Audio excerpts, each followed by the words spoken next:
Hello, my friend, and welcome to Wisdom Trek. I am Guthrie Chamberlain, your guide to wisdom and creating a living legacy. Thank you for joining us for our 5-day-per-week Wisdom and Legacy podcast. This is day 393 of our trek, and today is Philosophy Friday. Every Friday, we will ponder some of the basic truths and mysteries of life and how they can impact us in creating our living legacy. Today, we are continuing on our trek covering the cycles and seasons of life. In particular, we are moving forward and focusing on the fall season of life. We are broadcasting from our studio at Home 2 in Charlotte, North Carolina. We drove back to Charlotte on Wednesday and will be here for a week before heading back to Marietta for a few days to assist clients and for our granddaughter Aurora's 5th birthday celebration. We do travel a good bit, but with each season of life, our focus and priorities will change. We need to be flexible and willing to make those changes.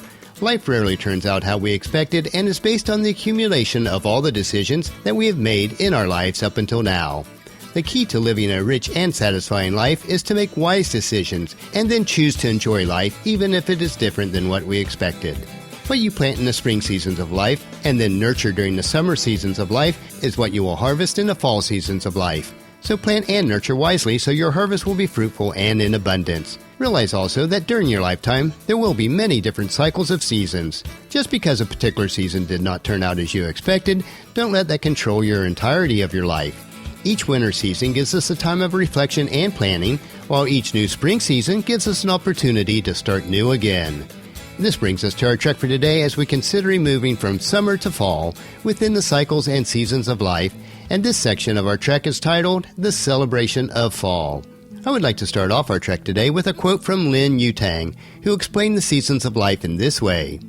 I like spring, but it's too young. I like summer, but it's too proud. So I like fall best of all, because its leaves are a little yellow, its tone mellower, its colors riches, and it is tinged a little with sorrow. Its golden riches speak not of the innocence of spring, nor the power of summer, but the mellowness and kingly wisdom of approaching age. It knows the limitations of life, and is content. Now I have to admit that I am approaching the fall season of life, and I find that this quote is so true. As I mature, it is easier to see the riches of life, but also some of the limitations of life. With this knowledge, I can be content with how life is, not necessarily how I expected it to be. Fall is a time for celebration, as well as a time for searching of conscience. If you planted abundantly in the spring, you fought against the insects, weeds, and the weather of the summer, fall can bring rewards, which will give you cause for rejoicing. On the other hand, if you watch both the arrival and the departure of spring, and you made little effort to take advantage of its almost momentary tenure, fall can be a time of turmoil, a time of anxiety, a time of great regret. It is in the fall that you discover how long or short the winter will be. The fall tells you if you have really done that which is required, or if you have fooled yourself through the temporary anesthetizing of conversation and pretense of telling yourself that you've worked enough when you really haven't. Although the following truths are difficult to accept at times, you must take the responsibility for your harvest during the fall. The soil and the arrival of fall together occupy the seat of judgment, which presents the final truth of your efforts. There can be no disputing its final verdict, for the evidence of your toil, care, and patience is indisputable. Either the crops are bountiful or they are not. If not, you need to look no further than to the hands who were charged with the responsibility last spring. The excuse of poor soil, poor seed, or bad weather are better left unsaid. You as a sower selected the soil, selected the seed, and are held accountable for the harvest, not the circumstances that surrounded it. Nothing is more exciting than a bountiful harvest, and nothing more dreadful than the barren field in the fall. So it is as you are given the responsibility for planting the crops in your field, and so it is also when you are given your responsibility for your life and success in every area. An unproductive and meager results in the season reserved for harvesting makes confession of your own past failures both difficult and necessary. An empty bank account is a sign of past ineffective effort. It is a sign of missed opportunities.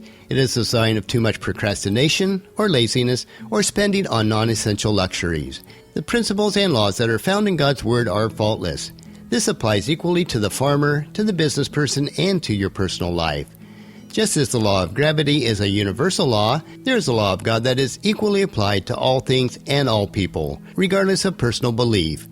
This law has endured since the creation of the world, and for as long the humans have sought to circumvent it, or argue with it, or even ignore it.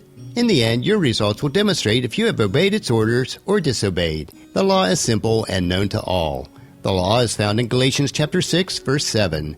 Do not be deceived. God cannot be mocked. A man reaps what he sows. This law is universal both in the spiritual and natural worlds. In all areas of human existence, be aware of what you put into this world is what you will get back from it. It is God's principle and a way of leveling the field. Your thoughts and actions determine your results, your lifestyles, and your attitudes.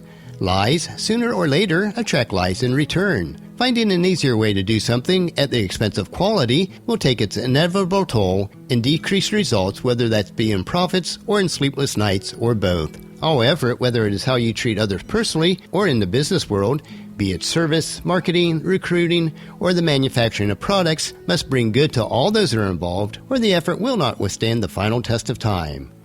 Corn planted in the spring will produce corn in the fall, as will wheat, barley, or melons produce after their own kind. You cannot plant one crop and expect to harvest another just because you change your mind during midsummer. While there may be temporary exceptions to this, it is the tendency of humans to look after those who enjoy success as having been, at some time earlier, either lucky or dishonest. Surely the man driving a luxury car toward an expensive home on the hill could not deserve it through his hard work and sacrifice. Such is the language of the poor. For the fortunate man with the car and the house on the hill, these are crops given to him in the fall of his business season, as just rewards for the efforts expended during the earlier springtime of his life. This may be the same springtime during which those who now condemn this man possibly sat back and laughed, or fished, or told stories. This is the folly of humans. Those who do not possess will always scorn the possessor. Those who condemn a successful man or woman for their apparent good fortune or dishonesty are unaware of the price often paid for success. They cannot see the massive disappointments, the shattered hopes, or the broken dreams. They do not understand the risk incurred by both raising and investing capital for an idea yet unproven. They do not see the legal involvements, the tax burdens, the challenges of labor, the restraining government regulations. Nor do they appreciate the family descent that seems to automatically accompany the pursuit of success. Those who condemn see and scorn the results, being unaware of the cost as well as the cause that produced the success. For so long as the selfish of the world scorn the successful, that long will they continue to live as they now live. In the fall, we either enjoy or we excuse. For those who fail to take full advantage of the spring, who fail to guard the crops carefully throughout the heat of the summer, there can be no legitimate reason, only excuses. And excuses are merely apologetic attempts to place blame on circumstances rather than on ourselves. The difference between an inadequate apartment and a mansion on the hill is the same difference between an average effort in the spring and a massive effort in the spring. Nature always promises a cup produces a bushel, that we will receive more than we plant. Knowing this, as all of us do, we forget that to reap many bushels, which is the measure of success, we still must plant many cups. Massive action in the spring of life is still a requirement for massive success in the fall. 40 hours a week invested in a field of opportunity may not be enough, especially if it's invested in the wrong field. Sometimes to improve your results, you must make the painful admission that your present fields are too rocky or thorny, or the fertile soil is just too shallow.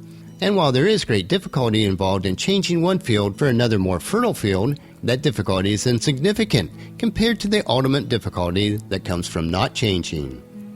The truths of the fall seasons are difficult for us to success, and I also struggle with these concepts, even though they are universally true. I realize that there may be overriding exceptions, but we cannot allow this to be an excuse for our meager harvest. We all know of those who have overcome massive mountains of opposition to produce a bountiful harvest in their lives. It is my prayer that all of us, including myself, will take to heart, consider, and understand these truths. The immutable laws of planting and harvest are set by God and cannot be changed or violated any more than we can override the law of gravity. When you grasp this concept, then you can direct and achieve the rich and satisfying life that Jesus offers in John 10, verse 10. Next Friday, we will change our season to the winter season of life, the length of which will be dependent on our results during the fall.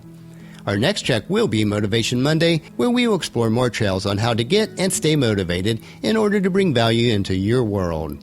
So encourage your family and friends to join us, and then come along with us on Monday for another day of Wisdom Trek, Creating a Legacy. That will finish our trek for today. Just as you enjoy these daily doses of wisdom, we ask you to help us to grow Wisdom Trek by sharing it with your family and friends through email, Facebook, Twitter, or in person when you meet with them, and invite them to come along with us each day. If you'd like to listen to any of the past daily treks, they are available at wisdom-trek.com. And don't forget to subscribe to Wisdom Trek so that each day's trek will be downloaded to you automatically. I would also appreciate it if you'd rate and review us on iTunes and Google Play so that others will find out about Wisdom Trek and join us. The journal for today's trek is available at wisdom-trek.com. Thank you so much for allowing me to be your guide, your mentor, but most importantly, I am your friend as I serve you through the Wisdom Trek podcast and journal each day. And as we take this trek of life together, let us always live abundantly, love unconditionally, listen intentionally, learn continuously, lend to others generously, lead with integrity, and leave a living legacy each day. This is Guthrie Chamberlain, reminding you to keep moving forward, enjoy your journey, and then create a great day every day. See you on Monday.